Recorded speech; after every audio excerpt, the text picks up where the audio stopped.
So why is 40k the way that it is?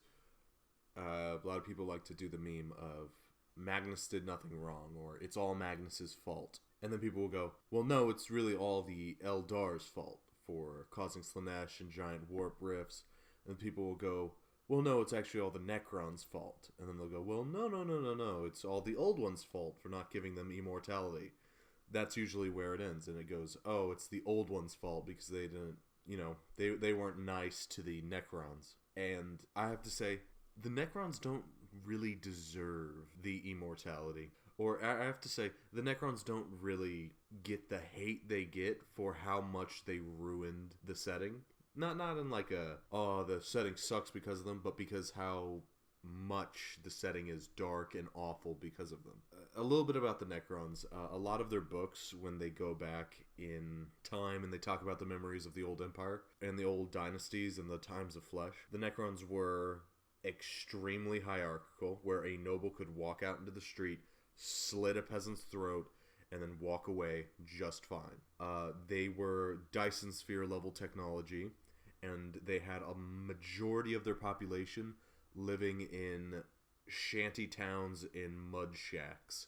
And it was kind of by design, because the nobility, they lived in super, super wealthy. Just take super hierarchical, authoritarian structure of power of old king gods and ancient Egyptians and take that to 11, and that's basically what you've got the Necron tier. Imagine, let's speak of this from the Old One's perspective. The Old One's perspective was, I like life is cool, let's not mess with life. If you believe the Catan, which you shouldn't, they fought a war before with the Old Ones, and they lost. That's why they gave the Necrons their blessings with biotransference. Alright, so you're an Old One, and you're, a big frog floating across the cosmos. Then one day, you run into these very sickly people. And at first you're like, oh man, these people seem like it's kind of sucking for them. And you sit down and talk to them, and they're immediately aggressive. Because the Necrons in the Time of Flesh are just as cruel and unfeeling as the Necrons when they, or the Necron tier. The Necron tier is just as cruel as the Necrons. It's just the Necrons had the ability to be crueler because of their technology and their power. So, you're an Old One, and you've just gotten yelled at by a very young and very mean species. But this one is exceptionally violent. You see them, they're constantly at war with themselves. They're extremely cruel, and if you're born into the wrong caste system, you're a worthless worm beneath their dynastic boot. So, they look at that and they go, do we really want to give these guys immortality? Because it's not going to go to the masses. They don't care about the masses. It's immortality for the overlords, most likely. Or if they had it their way. It's an extreme caste system. And a lot of the nobles genuinely believe that commoners were just resources, or they longed for a strong leader. Of course, in the modern day, we can't really get the commoners' perspective because they are currently all Necron warriors, and they don't talk much. There is one example of interactions with commoners, though, and that is with the Flayer virus, though I think that's more of just the virus. In, In Ruin, or Reign, one of them, there is a scene where Ultix, basically a dynastic prince and king, he goes back to his homeland and finds that the Flayer virus has basically decimated his dynasty. Their king is completely insane, and the populace is courting around massive effigies of blood and bones on sticks. And I think one of the Flayers holds up a piece of meat at him and basically implies, you want this, don't you? To which Ultix just bashes its brains in and like screams at it. So when the Old Ones see a society like this, they have millions or possibly billions of other species they are interacting with.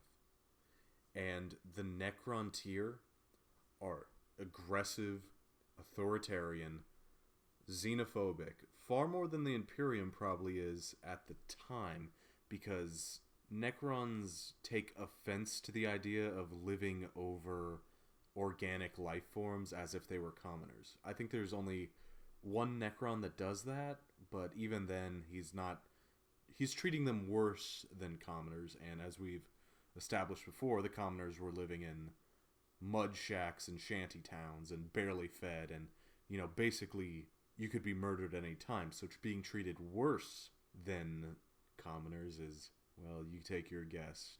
I think the only one that kind of cares in his own way is Trazen, but he doesn't really care about any species more than how interesting they are. You may be, like, the nicest species out there, but if you're, like, boring, Trazen doesn't give a shit. He's trying to run a museum here, not a charity. But on the old ones, I think they've been the nicest they could be to the Necrons, which was leave them alone, and when they do a war, just kick their ass. Because when the Necrons lost the first war against the old ones, the Necrons could have the Necron tier could have been descended upon by the old ones and slaughtered and wiped out. Instead, the old ones backed up, and I think they were giving a chance for the Necrons to think, war isn't the way, these dynastic rollings isn't the way, perhaps we should change the way we think. But of course, the Necrons are stubborn giant assholes, so they went and decided to worship parasitic sun gods instead of, being nice to your neighbor. They decided that was that. And then they pushed the old ones into a corner and created the Krork and Eldar. And I think I'll have a later video on them, because I don't think the old ones intended them to stick around. Maybe the Eldar, but definitely not the Krork. Or maybe just, I don't know, they're war species. I don't think the old ones were like, we gotta keep these war species around. But the Necrons just never cared for anyone but themselves. They were not an empathetic species. They were extremely violent, and, well, they put the galaxy in literal millions years of war, slavery, and the collapse of the warp. So yeah, when you ask whose fault it is Mr. Silent King. Well, probably not even that Silent King, probably a earlier Silent King. Here at the end, I do need to make it clear that I do absolutely love the Necrons as a faction. I think they're interesting. I think they're quite a cool faction. Their aesthetic is amazing, and they're probably going to win. But I don't hate them, or I'm not like, oh, those Necrons, because they're very cool. Anyway, let me know what you guys think. Bye. And damn, I'm slow at making these videos. I think my last one was a month ago. God, I was busy.